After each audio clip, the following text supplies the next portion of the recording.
Welcome to the Banker Lamp. Please enjoy the video. In this video, I will explain how to use freezed Flutter. Freezed is a powerful code generator that helps you create immutable data classes in Dart with minimal effort. It dramatically cuts down on the repetitive code you would typically write for things like equality checks, hash codes, and string representations.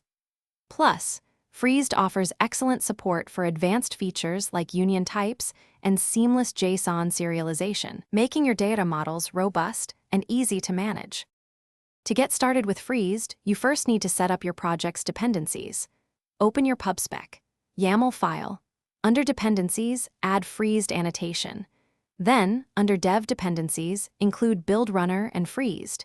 These three packages are essential for Freezed to function correctly. After adding them, simply run flutterpub in your terminal to fetch and install all the required packages into your Flutter project. Now let's define a freezed class. Create a new Dart file, for example, user, Dart. At the top, add two part directives, part user, freezed, Dart and part user, gdart. Next, define an abstract class like user and annotate it with @freezed. This class must also mix in $ followed by your class name, so with $user. Inside, create a const factory constructor to declare your class properties, such as a required string name and an integer age.